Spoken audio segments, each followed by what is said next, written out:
हाय बच्चों। मैं आप सभी को आज इलेक्ट्रिकल इंजीनियरिंग पेपर्स है जो कि डिफरेंट ब्रांच में आपको पढ़ने हैं डिप्लोमा के थर्ड सेमेस्टर में। ठीक है, तो आपका जो ब्रांच इसमें ये जो कॉमन पेपर है एक तरीके से, तो कॉमन पेपर जो है वो डबल ई वाले मतलब इलेक्ट्रिकल इंजीनियरिंग को भी पढ़ना है, कंप्यूटर साइंस इंजीनियरिंग के बच्चों को भी पढ़ना है और इसी वाले को ब्रांच मतलब इलेक्ट्रॉनिक्स कम्युनिकेशन इंजीनियरिंग वाले बच्चों को भी पढ़ना है। तो ये आपका इलेक्ट्रिकल इंजीनियरिंग पेपर है जो कि आपका कॉमन पेपर है। ठीक है, तो यहाँ पे जो आपका सिलेबस है मैं उसके बारे में बताने जा रहा हूँ। ठीक है, तो देखिए पहला जो सिलेबस है आपका वो चैप्टर 1 जो है, टोटल इसमें 6 चैप्टर है, 6 चैप्टर हैं। चैप्टर 1 जो है ये आपका क्या है, इलेक्ट्रिकल इंजीनियरिंग एंड फंडामेंटल्स। ये क्या है, इलेक्ट्रिकल इंजीनियरिंग एंड फंडामेंटल्स। तो इसमें जो आपको डिस्कशन करना है इलेक्ट्रिकल इंजीनियरिंग फंडामेंटल्स में, तो ये आपको क्या क्या डिस्कस करना है। तो इसमें बहुत सारा बेसिक टर्म्स आएगा, इंट्रोडक्शन टू इलेक्ट्रिकल सर्किट्स है, जैसे मान लीजिए फील्ड करंट क्या है, इलेक्ट्रिक फील्ड क्या है, पोटेंशियल क्या होता है, पोटेंशियल डिफरेंस क्या होता है, ठीक है, इलेक्ट्रिक पावर क्या होता है। तो बेसिक कॉन्सेप्ट्स जैसे ओम्स लॉ का बेसिक कॉन्सेप्ट क्या है, तो इसके अंतर्गत ये सारा टॉपिक डिस्कस करना है। फिर जैसे आपका सोर्स के बारे में आएगा, उसका डिफरेंट टाइप्स क्या है। ठीक है, जैसे आइडियल सोर्स है, प्रैक्टिकल सोर्स है, और फिर इसके अंतर्गत सोर्स का कन्वर्सन करने आता है, जैसे वोल्टेज सोर्स को करंट सोर्स में कैसे कन्वर्ट करेंगे या करंट सोर्स को वोल्टेज सोर्स में कैसे हम लोग कन्वर्ट करते हैं। ठीक है, तो ये सब बेसिक टर्म्स है जो कि वेरी इंपॉर्टेंट होता है, खासकर इलेक्ट्रिकल इंजीनियरिंग वाले स्टूडेंट्स के लिए वेरी इंपॉर्टेंट है, क्योंकि इसी को आगे मशीन वगैरह में यूटिलाइज करना है, पावर सिस्टम में यूटिलाइज करना है। ठीक है, और इसमें आपको जो है जैसे डिफरेंट टाइप्स ऑफ सोर्स, जैसे डिपेंडेंट सोर्स है, इंडिपेंडेंट सोर्सेस है, जैसे एनर्जी स्टोर हो रहा है कैपेसिटर में या इंडक्टर में। ठीक है, तो इसका series parallel form, series parallel circuit क्या है, तो सारा कुछ दिखेंगे। जैसे सीरीज सर्किट में सेम करंट फ्लो होता है, पैरेलल सर्किट में क्या होता है, करंट का डिवीजन हो जाता है। ओके, तो ये सारा आपको इलेक्ट्रिकल इंजीनियरिंग फंडामेंटल्स में पढ़ने हैं सारा टॉपिक्स। ठीक है, आफ्टर दैट चैप्टर 2 में आपको इसका वेरी इंपॉर्टेंट आपका टर्म आ जाता है डीसी नेटवर्क्स एंड थ्योरम्स। ठीक है, तो डीसी नेटवर्क्स एंड थ्योरम्स में डिफरेंट आपका थ्योरम्स है।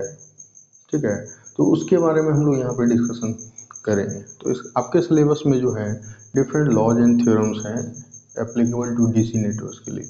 जैसे किरचॉफ्स लॉ है पहला, इसमें आप इसके अंतर्गत डीसी नेटवर्क थ्योरम्स में आप क्या पढ़ोगे, जैसे किरचॉफ्स लॉ पहले पढ़ोगे, तो उसमें दो टर्म है, केसीएल एंड केवीएल, मतलब किरचॉफ्स का करंट लॉ, किरचॉफ्स का वोल्टेज लॉ आता है। ठीक है, फिर आपको इसके अंतर्गत आपको मेश एनालिसिस मेथड आएगा।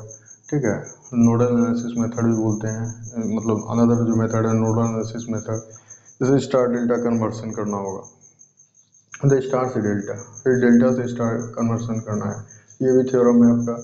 फिर सुपरपोजिशन थ्योरम वेरी इंपॉर्टेंट है, सुपरपोजिशन थ्योरम करना है, थेवेनिन्स थ्योरम करना है, नॉर्टन्स थ्योरम करना है जो कि थेवेनिन्स थ्योरम का रिवर्स केस होता है। ठीक है, मैक्सिमम पावर ट्रांसफर थ्योरम है, और इस पर न्यूमेरिकल्स आते हैं। ठीक है, ये तो आपके इस डीसी नेटवर्क एंड थ्योरम के अंतर्गत आता है, ये आपके सिलेबस में है। तो मैं बारी बारी से सबको डिस्कस करूंगा, बट मैं अभी जस्ट आपको सिलेबस का ओवरव्यू दे रहा हूँ। ठीक है, चैप्टर 3 जो है ये AC fundamentals, according to your syllabus ये एसी फंडामेंटल्स। ठीक है, तो एसी फंडामेंटल्स में आपको क्या पढ़ने हैं, तो ये आपका सिंगल फेज जैसे एसी सर्किट है। ठीक है, 3 फेज एसी सर्किट भी होता है, तो दो पार्ट इसमें क्लासिफाई किया गया है, single phase AC circuit and 3 phase AC circuit. तो इसमें सिंगल फेज एसी सर्किट में क्या है, जैसे सिंगल फेज ईएमएफ जनरेशन कैसे होता है। ठीक है, average and effective value of periodic AC signal क्या है। ठीक है, और हम लोग इसमें देखेंगे पीक फैक्टर क्या होता है, फॉर्म फैक्टर क्या होता है, फेजर, कॉम्प्लेक्स रिप्रेजेंटेशन ऑफ साइनसोइडल्स, फिर पावर फैक्टर क्या होता है, वेरी इंपॉर्टेंट है पावर फैक्टर। ठीक है, फिर इसका कॉम्प्लेक्स पावर क्या है, तो सारा कुछ जानेंगे हम लोग। ठीक है, इसमें active power, reactive power, apparent power, जो डिफरेंट टाइप्स ऑफ पावर हैं, तो सारे के बारे में डिस्कशन करना है। पावर फैक्टर क्या है, cosine of the angle between voltage and current is known as power factor. बहुत सारे टर्म है, इसको बहुत वे में हम लोग डिफाइन भी कर सकते हैं। ठीक है, तो सारा हम लोग डिस्कशन करेंगे बारी बारी से। तो ये आपका सिंगल फेज एसी सर्किट के अंतर्गत आता है। जो एसी फंडामेंटल का पार्ट है, ये दो पार्ट में, एक सिंगल फेज एसी, एक है थ्री फेज एसी। ठीक है, तो ये सारे का डिस्कशन। तो थ्री फेज एसी में आपको क्या करना है, इसमें आपको comparison between single phase and three phase system जो होता है उस दोनों में डिफरेंस क्या है, मतलब कंपेयर कर देना है। ठीक है, फिर थ्री फेज ईएमएफ जनरेशन कैसे होगा, जैसे सिंगल फेज हम लोग फाइंड आउट किए, उसी तरह से इसमें three phase EMF electromotive force का जनरेशन कैसे होगा। ठीक है, line and phase quantities in star form and delta networks में क्या होता है, तो ये सारा हम लोग डिस्कशन करेंगे। ये वेरी इंपॉर्टेंट चैप्टर भी है आपका एसी फंडामेंटल्स। ठीक है, तो ये चैप्टर नंबर 3 था। आफ्टर डैट चैप्टर 3 के बाद आप चैप्टर 4 में आओगे, तो इसमें मैग्नेटिक सर्किट्स वेरी इंपॉर्टेंट है। जैसे जितना भी आप transformer, induction machine, synchronous machine, जितना भी पढ़ोगे आगे चल के, तो इसमें सब मैग्नेटिक सर्किट्स के ज़्यादातर यूज। तो मैग्नेटिक सर्किट्स में आपको बेसिक टर्म्स क्या पढ़ना है, जैसे इंट्रोडक्शन टू इलेक्ट्रोमैग्नेटिज्म के बारे में पढ़ना है। ठीक है, Faraday's laws of electromagnetic very important, Faraday's laws of electromagnetic induction के बारे में जानना है। बीएच कर्व क्या होता है, जो हिस्टैरिसीस कर्व या हिस्टैरिसीस लूप के नाम से भी जाना जाता है। ठीक है, परमिएबिलिटी क्या होता है, ओके, रिलक्टेंस क्या होता है, सॉल्यूशन ऑफ मैग्नेटिक सर्किट्स क्या है। ठीक है, इसके अंतर्गत आएगा hysteresis and eddy current loss क्या है, सारा मैग्नेटिक सर्किट के अंतर आपको पढ़ना है। तो हम लोग डिस्कस करेंगे बारी बारी से। ठीक है, चैप्टर 5 के अंतर्गत सिंगल फेज एसी सर्किट आपको पढ़ना है चैप्टर 5 में।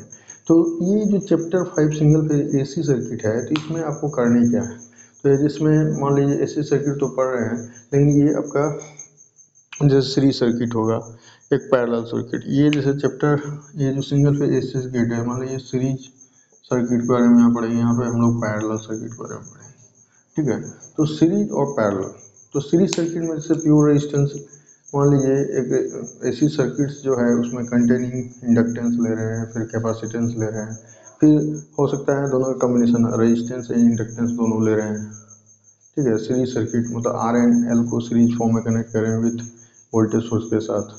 ठीक है, एसी मतलब जो है साइनसोइडल वोल्टेज सोर्स के साथ, तो वहाँ से क्या आपको फाइंड आउट मिलेंगे। ठीक है, वो भी हम लोग देखेंगे। फिर आरसी सीरीज सर्किट क्या होता है, आरएल सीरीज सर्किट तो होता है मैंने, फिर अब तीनों का कॉम्बिनेशन मतलब आरएलसी सीरीज सर्किट है, उस पर बेस्ड न्यूमेरिकल, तो इम्पोर्टेंट है।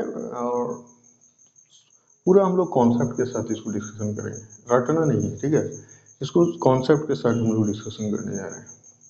आफ्टर डैट फाइनल जो लास्ट चैप्टर है, ये भी हो गया आपका। लास्ट चैप्टर जो चैप्टर 6 है, वो पैरेलल एसी सर्किट है। कहने मतलब एसी सर्किट ही पढ़ना है, बट ये अब जो आर या एल या सी था, अब सब पैरेलल, मतलब हम लोग पैरेलल वोल्टेज सोर्स के साथ पैरेलल में कनेक्ट कर देंगे। जैसे मान लीजिए आर एल सर्किट है या फिर आर सी सर्किट है। ठीक है, इसमें एडमिटेंस के बारे में, ठीक है, एडमिटेंस क्या होता है, जैसे reciprocal of impedance is called admittance, susceptance क्या होता है, सब जानेंगे हम लोग। सॉल्यूशन बाय एडमिटेंस मेथड क्या है, ठीक है, फेजर डायग्राम क्या है, पैरेलल रिजोनेंस क्या है, जैसे एक्सएल इक्वल टू एक्सी हो जाता है, तो वहाँ डिफरेंट कंडीशंस हैं। ठीक है, वो हम लोग देखेंगे। ठीक है, रेजोनेंस कंडीशन क्या है, क्वालिटी फैक्टर क्या है। ठीक है, इसका फिर comparison of series and parallel circuit, मतलब सीरीज और पैरेलल सर्किट के बीच का कंपैरिजन हम लोग करेंगे। ठीक है, तो ये ओवरऑल आपका इलेक्ट्रिकल इंजीनियरिंग पेपर का होल डिस्कशन रहा, फुल डिस्कशन यहाँ पे है। ठीक है, और आफ्टर डेट मैं क्या करूँगा, नेक्स्ट वीडियो से मैं आपका चैप्टर 1 चैप्टर 2 मतलब इसको मैं अकॉर्डिंग टू सिलेबस आपको यहाँ डिस्कशन करता चला जाऊँगा। ठीक है, और सबसे इम्पोर्टेंट चीज़ क्या है, ये आपका पेपर कॉमन पेपर है, जो कि इलेक्ट्रिकल इंजीनियरिंग वाले बच्चे को पढ़ना है, कंप्यूटर साइंस इंजीनियरिंग वाले बच्चे को भी पढ़ना है, और ये इलेक्ट्रॉनिक्स एंड कम्युनिकेशन इंजीनियरिंग वाले बच्चों को भी पढ़ना है। ठीक है, तो और भी बहुत सारे ब्रांच में भी हैं, तो मतलब हमको लगता है कि ये पेपर अब कॉमन ही है, सिलेबस सबका यही रहता है लगभग में। ठीक है, ओके, तो नेक्स्ट वीडियो में मैं चैप्टर 1 से स्टार्ट करूँगा, उसका टॉपिक एक एक करके डिस्कशन करता जाऊँगा। Okay, thank you.